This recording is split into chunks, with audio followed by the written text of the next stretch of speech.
Assalamualaikum warahmatullahi wabarakatuh. Berjumpa lagi dengan saya Ahmad Mizaruddin. Pada pertemuan kali ini kita akan membahas tentang Merdeka Belajar, Merdeka Mengajar, dan Kurikulum Merdeka. Namun sebelum kita lanjut, kita harus tahu dulu apa itu Kurikulum Merdeka.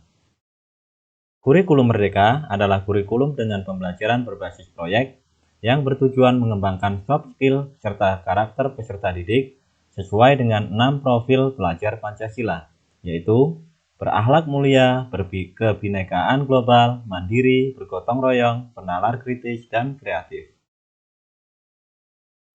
Merdeka Belajar menurut Mulyasa dimaknai sebagai situasi belajar yang aktif dan menyenangkan, sehingga peserta didik bebas memilih belajar dari berbagai sumber dan bebas dari tekanan.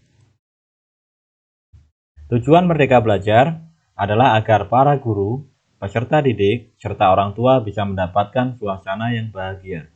Kurikulum ini menitik beratkan pada peningkatan karakter, kompetensi kreatif inovatif yang melibatkan peserta didik, baik secara fisik, emosional, maupun sosial.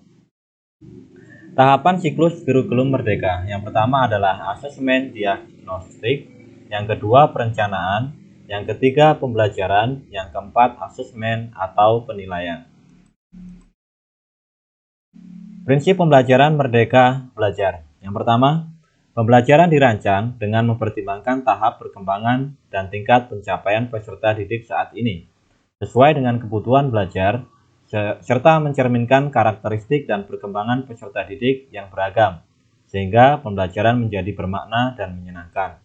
Yang kedua, pembelajaran dirancang dan dilaksanakan untuk membangun kapasitas untuk menjadi pembelajar sepanjang hayat.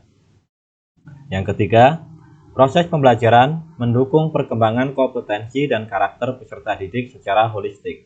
Yang keempat, pembelajaran yang relevan yaitu pembelajaran yang dirancang sesuai konteks, lingkungan, dan budaya peserta didik, serta melibatkan orang tua dan komunitas sebagai mitra. Dan yang kelima, pembelajaran berorientasi pada masa depan dan yang berkelanjutan. Perorganisasian pembelajaran yang pertama adalah intrakurikuler, kokurikuler, proyek penguatan profil pelajar Pancasila. Yang ketiga, ekstrakurikuler.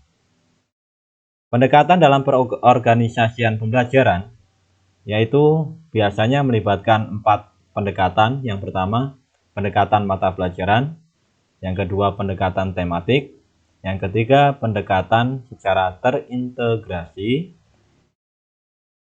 dan selanjutnya capaian pembelajaran.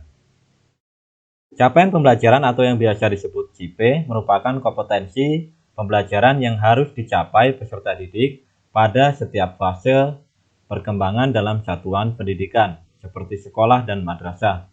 Capaian pembelajaran mencakup sekumpulan kompetensi dan lingkup materi yang disusun secara komprehensif dalam bentuk narasi. Komponen capaian pembelajaran yang pertama, rasionalitas mata pelajaran. Yang kedua, tujuan mata pelajaran. Yang ketiga, karakteristik mata pelajaran. Yang keempat, capaian dalam setiap fase secara keseluruhan. Dan yang kelima, capaian dalam setiap fase menurut elemen. Elemen dan materi esensial.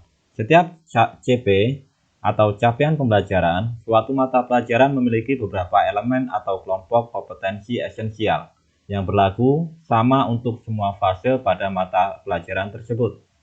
Masing-masing elemen tersebut memiliki capaian per fasenya yang saling menunjang untuk mencapai pemahaman yang dituju.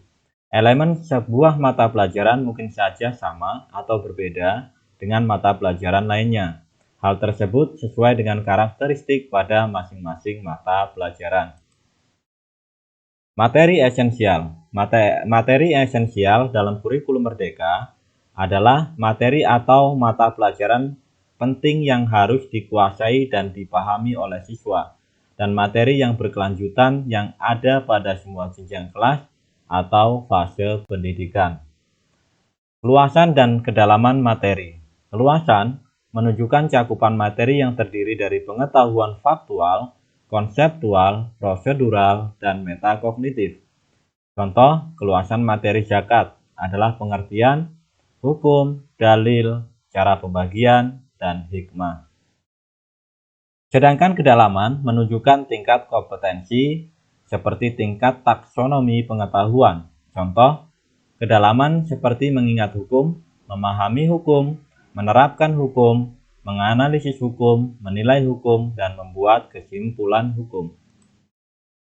Mungkin itu saja yang bisa saya sampaikan. Kurang dan lebihnya saya mohon maaf dan saya akhiri. Wabillahi taufik walhidayah. Wassalamualaikum warahmatullahi wabarakatuh.